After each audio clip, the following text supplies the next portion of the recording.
There are temples in India that no travel app will ever show you. Temples where fire has burned for 1,000 years without stopping. Where the goddess has no face, only a presence that presses against your chest when you enter. Where holy men sit in cremation grounds at 3 in the morning, meditating with the dead as their companions. This is not a pilgrimage. This is not a tour. This is the Tantra road trip of India. 32 temples, 13 states, from the frozen passes of Ladakh to the monsoon coast of Tamil Nadu, one thread connecting all of it. The most ancient and the most extraordinary spiritual tradition that humanity has ever produced. Before we move even one step, we need to clear up the biggest misunderstanding about Tantra. Tantra is not black magic, it is not witchcraft, and it is definitely not what movies, television, or internet rumors have led many people to believe. At its heart, Tantra is a science of inner transformation. It is a practical system of understanding the mind, the body, the energy, and consciousness.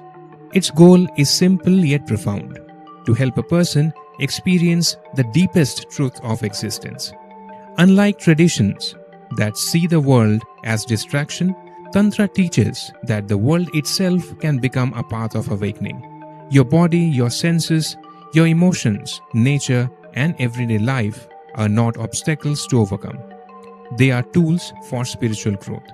Thousands of years ago, Tantric masters developed detailed systems to explore human consciousness, the flow of energy within the body, and the connection between individual and the cosmos. The 10 Mahavidyas, the 10 great wisdom, form one of the most powerful maps within this tradition. They are not 10 separate goddesses. They are 10 expressions of the same infinite divine mother. Each represent a different force of existence, a different lesson, a different doorway to truth. Each has her own stories, symbols, sacred places, and fierce grace.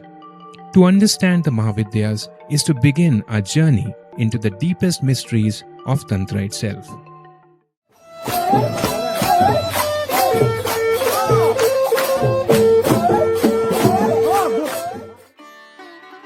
Our journey begins where every serious exploration of Tantra must begin, on a hill overlooking the mighty Brahmaputra in Guwahati. There is perhaps no place in India more deeply associated with the Divine Mother than this. Welcome to Kamakhya. Unlike most temples, there is no idol here, no sculpted image of a goddess waiting to be worshipped. Deep inside the dark, cave-like sanctum of Nilachal Hill lies something far older and far more mysterious. A cleft in the living rock, constantly fed by an underground spring. This is the sacred Yoni Peeth, revered as the holiest of the 51 Shakti Peeths. According to tradition, when Shiva wandered the cosmos, carrying the body of Sati in grief, her womb fell here. The earth itself became a shrine. Just below the sanctum lies the Sauravi Kund, a sacred pond fed by natural spring.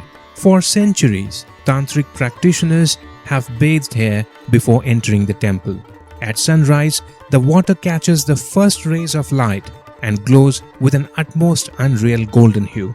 Then comes the event that makes Kamakhya unlike any other temple on earth. Every year in June, the temple closes for 3 days during the Ambubachi festival.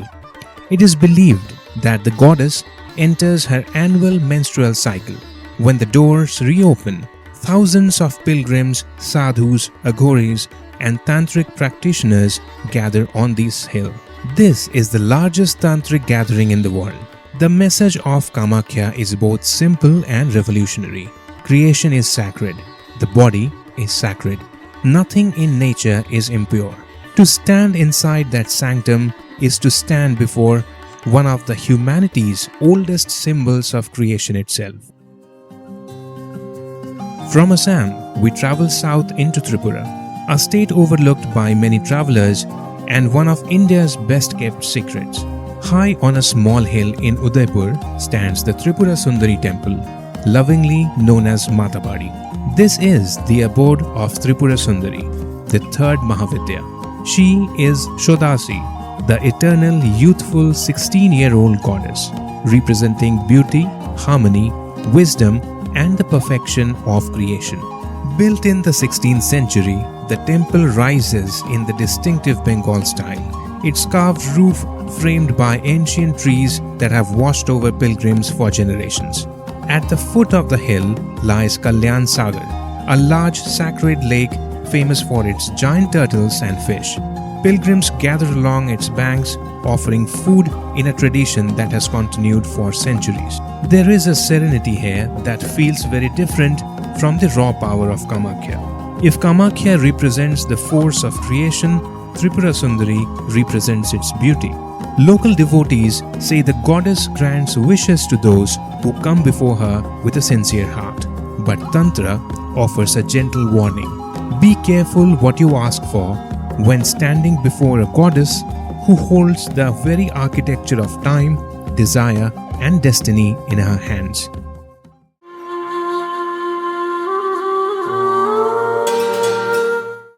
No state in India carries the spiritual legacy of the Divine Mother quite like West Bengal. This is where Tantra did not simply survive, it flourished.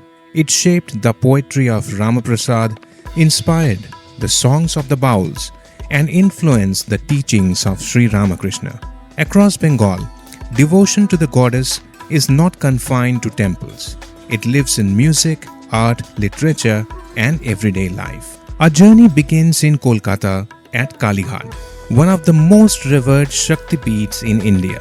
It is believed to be the place where the goddess's right toe fell to earth. The image of Kali here is unlike any other. Dark, radiant, and instantly recognizable with her bright red tongue and powerful presence. The families who serve this temple today belong to the priestly lineages that has preserved the tradition for centuries. Visit at dawn before the crowds arrive, and you begin to understand why Kali became one of the most beloved and influential forms of goddesses in Bengal. Now we travel to one of the most unique spiritual destinations in India, Tarapeeth, the sacred home of goddess Tara, the second Mahavidya. The temple itself is filled with devotion and energy, but Tarapeeth is famous for something else as well. The cremation ground behind the temple, where generations of tantric practitioners have come to meditate and seek spiritual insight. Here, life and death are seen not as opposites, but as part of the same journey. The great saint Kamakhya, also known as the Mad Saint of Tarapeeth, spent much of his life here in complete devotion to the goddess. Stories of his miracles and visions are still told throughout Bengal. Nearby flows the Dwarika river, along a sacred pond where traditions say Vasishtha Muni worshipped Tara thousands of years ago. Pilgrims often visit these waters before entering the temple. Tarapeeth teaches a simple but powerful lesson. When we accept the reality of change, we learn to value life more deeply. Still within the sacred landscapes of Birbhum, we visit two lesser-known Shakti peeths. The first is Konkalitala, where the goddess's waist is believed to have fallen. This is a place of remarkable peace. There are few crowds, little noise, and no rush. Only an ancient temple, birdsong, and a sense of stillness that seems untouched by time. The second is Ottohash, where the goddess's lower lip is said to have fallen. Surrounded by fields and village life, the temple reminds us of an important tantric idea. The sacred is not separate from everyday life. It exists everywhere, waiting to be recognized. These temples may not be grand in size, but their spiritual significance is immense. Our journey now takes us to Jharkhand, to Rajrappa. At the meeting point of two rivers stands one of the most remarkable temples in India, the temple of Chinnamasta, the sixth Mahavidya. Her image is striking and unforgettable. She holds her own severed hand while streams of life-giving energy flows from her body. To modern eyes, the symbolism may seem unusual, but its meaning is profound. Chinnamasta represents complete selflessness. She reminds us that true strength comes from giving, serving, and placing the welfare of others before ourselves. She teaches that transformation often requires sacrifice, and that every ending can become the beginning of something new.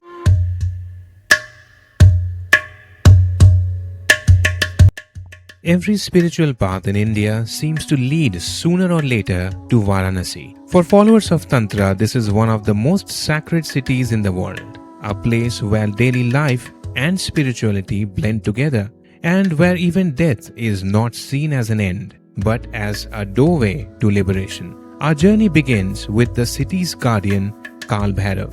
Bhairav is a powerful form of Shiva, the keeper of time and protector of Kashi. For centuries, pilgrims have believed that no visit to Varanasi is complete without first seeking his blessings. The temple is famous for a unique tradition. Here devotees pour liquor to the deity. The offering is blessed and returned as prasad. It is a reminder of an important tantric tradition. Spirituality is not about rejecting life. It is about transforming everyday experience into a path of awareness. In the narrow lanes of the old city stands another remarkable shrine, the temple of Dhumavati, the seventh Mahavidya. Unlike most goddesses, Dhumavati is not worshipped for wealth, beauty, or success. She represents the wisdom that comes through life's hardest lesson: loss, change, solitude, and the spaces between endings and new beginnings. Her message is simple but profound. When everything necessary falls away, we discover what truly remains. For tantric practitioners, she is not a goddess of despair, but a goddess of deep understanding and inner strength. Varanasi is also home to shrines dedicated to Bhairavi, the goddess of spiritual power and transformation, and Bhuvaneshwari, the queen of the cosmos, where energy is said to embrace the entire universe. You could spend weeks exploring only the tantric sides of Varanasi and still feel as though you have only begun. A short journey from Varanasi brings us to Vindhyachal. Here resides Vindhyavasini Devi, one of the most beloved forms of the Divine Mother. According to tradition, after defeating the forces of chaos, she chose to remain among these hills, blessing the land and its people. The region is known for a sacred pilgrimage route connecting three ancient temples. For centuries, devotees have completed this journey on foot, walking through riverside paths, forests, and winding mountain roads. Ask those who have made the pilgrimage, and many will tell you the same thing. Something changes within you along the way, not because of what you see, but because of what you experience. Now we travel west to Nalkheda, home to one of the most revered temples of Baglamukhi, the 8th Mahavidya. Even before reaching the temple, one color dominates everything: yellow. Yellow flag line the road. Yellow garments fill the crowds. The goddess herself is adorned in yellow. In tantric traditions, yellow represents the power to stop harmful influences, quiet negativity, and bring clarity where there is confusion. For this reason, people from all walks of life come here seeking her blessing. Students, professionals, leaders, soldiers, and even ordinary devotees. Each arrive carrying a different prayer. At the heart of the temple complex lies a sacred pond associated with the goddess. According to traditions, Baglamukhi emerged from these waters during a great cosmic storm. With her presence, chaos was calmed and balance was restored. It is a fitting symbol for the goddess herself, not a force of destruction, but a force that brings stillness when the world becomes turbulent, and clarity when everything seems uncertain.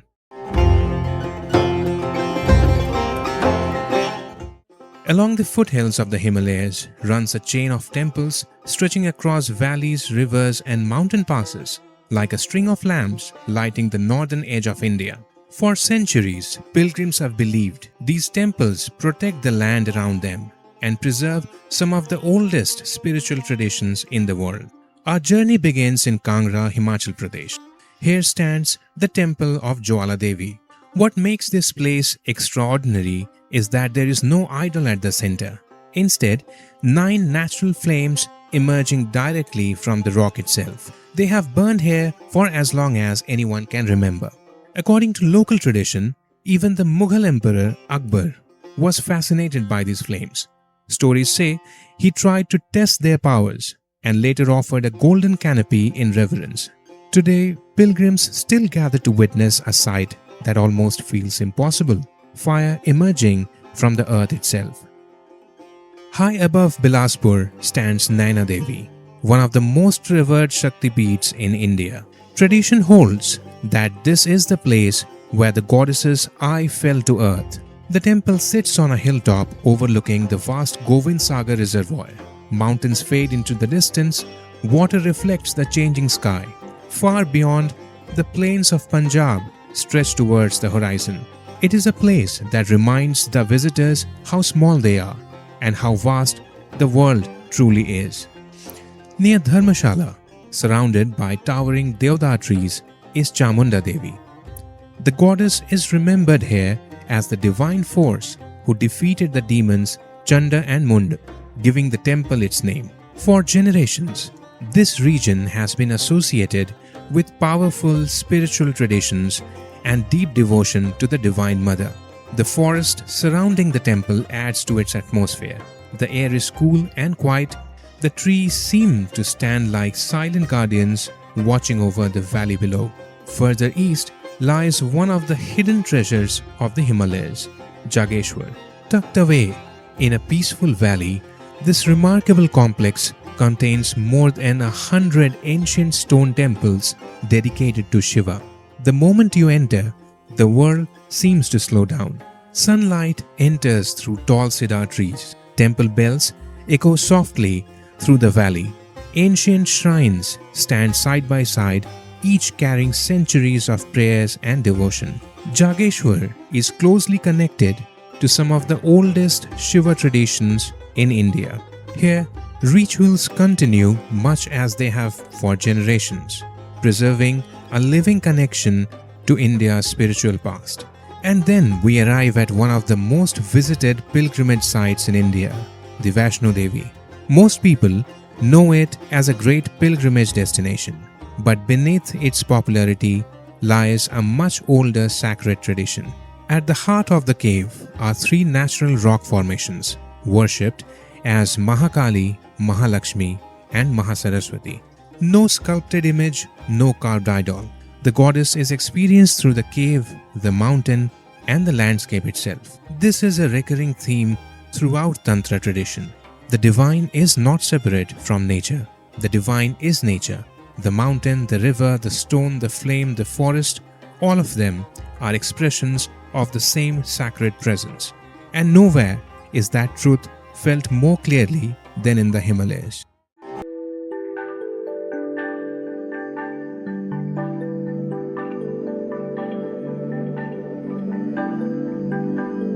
There are places in the world where nature feels so powerful, so beautiful, that it seems almost alive. Kashmir and Ladakh are two such places. One is green, fertile, and overflowing with life. The other is vast, silent, and carved from stone and sky. And hidden within both are sacred places that reveal a deeper side of the tantric tradition. Kashmir is often called paradise on earth, and when you stand in the valley at dawn, it is easy to understand why. Snow-capped mountains surround emerald fields. Crystal clear streams cut through meadows filled with wildflowers. Chinar trees glow gold and crimson in autumn. The lakes reflect the sky so perfectly that the boundary between earth and heaven seems to disappear. From Srinagar, we travel to the village of Tulmul through one of the most beautiful landscapes in India. The road winds through orchids, villages, and endless rows of towering trees. In spring, the valley bursts into shade of green. In autumn, it becomes sea of gold. Hidden within a grove of walnut and chinar trees, reached by a small bridge crossing a gentle stream, there stands Kheer Bhavani. For Kashmiri Hindus, this is one of the most sacred temples in the valley. At its center is no ordinary shrine. The goddess is worshipped beside a sacred spring, whose clear water surrounds the sanctum like a natural moat. For centuries, devotees have believed that the spring reflects the mood of the goddess herself. Tradition says its color changes over time, remaining clear during peaceful periods and darkening before major upheavals. Whether one sees this as faith, symbolism, or mystery, the spring has occupied a special place in Kashmiri memory for generations. The temple takes its name from kheer, a sweet offering of milk and rice that devotees present to the goddess. For Kashmiri Pandits living across India and around the world, Kheer Bhavani is far more than a temple. It is a memory, it is a belonging, it is a living connection to a homeland carried in the heart. The spring remembers even when history forgets. Then comes one of the greatest road journeys on earth, the drive from Kashmir to Ladakh. You begin among forests, rivers and green valleys. Then the mountains grow taller. The trees disappear. The air becomes thinner. Passes after pass unfolds before you. And suddenly, Ladakh appears. A world of towering cliffs, endless sky and ancient silence. The mountains glow in shade of red, gold, purple and bronze. The Indus River winds through the valley like a ribbon of silver. At night, the stars seem close enough to be touched. Everything about Ladakh is bigger than human life. Everything feels timeless. 20 kilometers from Leh, perched on the hill above the Indus Valley, stands Sikse Monastery. At first glance, it seems very different from the temples we have visited. But in many ways, it carries the same spiritual current. Sikse is one of the great centers of Tibetan Buddhism, a tradition deeply rooted in Tantric philosophy. The fierce deities painted in the walls are not symbols of fear. They represent inner transformation, wisdom, protection, and the many different dimensions of consciousness. Inside the monastery, butter lamps flicker in dark prayer halls. Ancient murals cover the walls, and deep chants echo through the corridors. The sound seems to vibrate through the stone itself.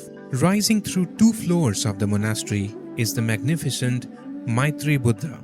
Adorned with gold, silk and precious decorations, the statue watches over the valley below with extraordinary calm.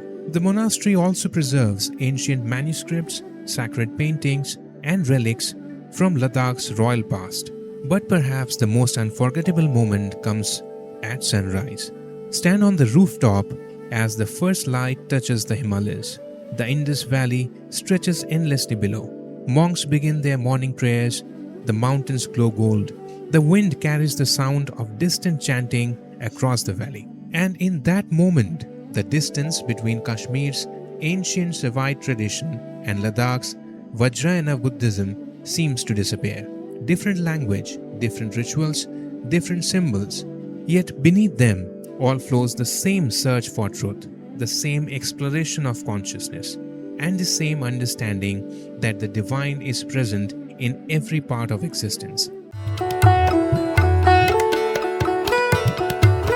At first glance, the plains of central India seem unremarkable. Endless horizons, scattered villages, fields stretching into distance, a lone neem tree standing against the sky. But appearances can be deceiving. Beneath this quiet landscape lies one of the oldest sacred geographies in India, a network of temples, traditions and pilgrim sites that have carried the spirit of Tantra for centuries. Our journey begins in Banswara, the tribal heartland of Rajasthan. This is a land of rolling hills, small lakes and forests that glow green after the monsoon. It is also home to one of the most beloved shrines of Tripura Sundari. Here the goddess is worshipped in her youthful form, Bal Tripura Sundari. She represents possibility itself, the universe before creation, the first spark before the first thought. Beside the temple lies a peaceful sacred tank. At sunrise, the still water reflects the temple and the surrounding hills in perfect symmetry. It is a place of extraordinary calm, a reminder that some of the deepest spiritual experiences are found far from the crowds. From Rajasthan, we travel east into Chhattisgarh, into Bastar, a region of thick forest, winding trees, and ancient traditions. Here nature still shapes daily life. The forests stretch for miles and many customs have been preserved for generations. At the heart of this landscape stands Madanteshwari temple in Jagadalpur. One of the revered Shakti Peeths, it has served as a spiritual center for centuries. For generations, local communities have celebrated her through festivals, songs, rituals, and processions that remain vibrant to this day. Every year, the region comes alive during Bastar Dashera. Unlike the Dashera celebrated elsewhere in India, this festival centers entirely on the worship of the goddess. For 75 days, villages, tribal communities, and pilgrims gather in a celebration unlike any other in the country. Massive wooden chariots move through the streets. Traditional drums echo through the forests. Ancient customs continue as they have for centuries. Here, spirituality is not separate from the daily life. It is woven into the culture, the landscape, and the identity of the people themselves. This is not a tradition preserved in books. It is a living tradition, a relationship between a community, the land, and the divine. Our final stop offers a striking contrast. Chandigarh, a city known for modern architecture, wide roads, and careful urban planning. Yet even here, the presence of the goddess remains unmistakable. The city itself takes its name from Chandi, one of the most powerful forms of the Divine Mother. At Chandi Mandir, devotees continue to gather in prayer just as they have for generations. The temple stands as a reminder that sacred traditions are not confined to forests, mountains, or ancient ruins. They endure wherever people continue to remember them. Whether it is the remote forests of Bastar, the hills of Rajasthan, or the heart of a modern city, the same current flows beneath the surface. A current that has connected people to the Divine Mother for centuries. Quiet, persistent, and very much alive. The South is where Tantra became something extraordinary. Not just a philosophy, not just a spiritual practice. Here Tantra became architecture, sculpture, music, ritual, entire cities built around sacred geometry and divine presence. For more than 1,000 years, the temples of South India have preserved some of the most sophisticated spiritual traditions ever created. Our journey begins in Kanchipuram, one of the 7 sacred cities of India. A city of towering temple gateways, ancient streets, and stone sanctuaries that have drawn pilgrims for over a millennium. At its heart stands the Kamakhya Amma temple, the home of Kamakshi, the goddess of divine love, beauty, and creative power. Unlike many forms of Divine Mother, Kamakshi is seated in perfect stillness. She holds a sugarcane bow and flower arrows, symbol of desire transformed into wisdom. The atmosphere inside the temple is remarkably peaceful. Not the energy of struggle, but the serenity that comes after all struggle has ended. Tradition holds that Adi Sankaracharya established a sacred Sri Chakra here, integrating ancient tantric worship into a broader spiritual tradition that continues to this day. Beside the temple lies a vast sacred tank surrounded by pillared halls. During festivals, thousands of lamps reflect upon its waters as the goddess is carried across the pond in a floating procession of music, prayer, and light. A short journey from Chennai brings us to Mankadu. According to traditions, this is where Parvati performed intense meditation in her quest to reunite with Shiva. Even today, devotees come here seeking patience, strength, and hope during difficult periods of life. And then we arrive at one of the most unique sacred spaces in India, the Sri Chakra Mahameru temple. Most temples center their worship on an image of the deity. This temple centers its worship on sacred geometry itself. At its heart stands the Mahameru, a 3-dimensional form of Sri Chakra, one of the most important symbols in the tantric tradition.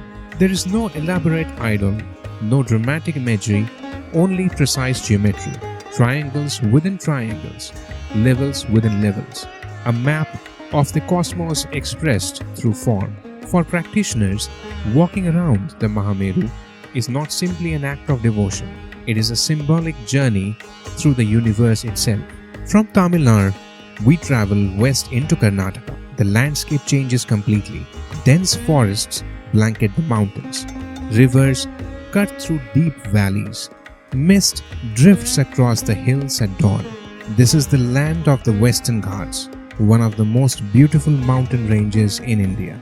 Hidden among these hills is Sringeri, a place where knowledge itself is worshipped. Founded by Adi Shankaracharya more than 12 centuries ago, Sringeri remains one of India's greatest centers of learning. The Shardamba temple is dedicated to the goddess of wisdom. The original shrine stands beside the Tunga river, whose clear water flows gently through the valley. The atmosphere is unlike any other temple town in India, quite reflective and scholarly, a place where spiritual practice and learning have walked hand in hand for centuries. According to tradition, Shankaracharya chose this location after witnessing an extraordinary sight. Frogs sheltering a cobra from the harsh sun, predator and prey at peace, a symbol of harmony so profound that he saw it as a sign from the divine. Further west lies Kollur Mokambika, nested between the Kurachadri hills and the Suparnika river. It is one of the most beautiful temple settings in South India. Mountains rise behind the temple, forests stretch towards the horizon. The sound of flowing water fills the air. For more than 1,000 years, this has been a meeting place of Tantra and Vedic traditions. And then we arrive in Kerala, a land of coconut groves, backwaters, monsoon rain, and temple traditions unlike any other in India. If the temples of Tamil Nadu are grand and monumental, Kerala's temples are intimate and deeply connected to nature. Here, Tantra is woven into the very design of the sacred space. The placement of every shrine, the shape of every roof, the proportions of every sanctum, everything follows ancient principles and sacred geometry. At the Attukal Bhagavati temple in Thiruvananthapuram, this tradition reaches its most remarkable expression. Each year, millions of women gather at the Attukal Pongal. As far as the eye can see, streets become rows of clay pots and sacred fires. The entire city transforms into a vast offering. Smoke rises into the sky, prayers fill the air, and millions participate in a ritual unlike anything else on earth. The goddess worshipped here is Kannagi, a symbol of courage, justice, and unwavering strength. She reminds us that feminine power is not only nurturing, it is also fearless, protective, determined, and transformative. 32 temples, 13 states, tens of thousands of kilometers across mountains, deserts, forests, rivers, valleys, and coastlines. And at every stop, the same feeling waited. Something ancient, something alive, something that did not ask for belief, only attention. Because the deeper you travel through India, the more you realize that these temples are not isolated monuments. They are a part of vast living network of memory, philosophy, and spiritual exploration that has endured for thousands of years. India is not a country that simply possesses a tantric tradition. India is a civilization shaped by it, a civilization that encoded its understanding of consciousness, nature, the cosmos, and the human experience into stone, geometry, ritual, music, poetry, and sacred landscapes, and then preserved that knowledge across generations. The 10 Mahavidyas are not merely goddesses to be worshipped. They are maps, 10 gateways into 10 dimensions of human experience, creation and destruction, knowledge and mystery, beauty and transformation, silence and power. The temples we visited are not just destinations on a map. They are doorways into those realities. And perhaps this is the greatest lesson of this journey. When people think of India, they often think of the Taj Mahal, the Red Fort, the palaces and monuments that fill travel brochures. They are magnificent, but they are only a part of the story. To truly understand India, you must travel beyond the famous landmarks. You must stand beside a sacred spring in Kashmir, watch eternal flame emerge from rock in Himachal, walk through forests in Bastar, climb mountain paths in the Himalayas, listen to temple bells in Kerala during monsoon, and sit quietly inside a shrine in Bengal that has held prayers for 1,000 years. Because India's greatest treasure are not always its monuments. They are the living Hindu traditions, its sacred geography, its spiritual depth, its relentless search for truth. This road trip is not over. These are not temples that you visit once and leave behind. These are places that call you back again and again until one day you understand why. If this journey stirred something within you, if even one temple, one story, or one landmark lit a small lamp inside your heart, then subscribe. Because next time we go deeper, the mountains are waiting, the rivers are waiting, the temples are waiting, and perhaps somewhere along the way, a part of yourself is waiting too. The goddess is patient. She has been waiting for you for a very long time.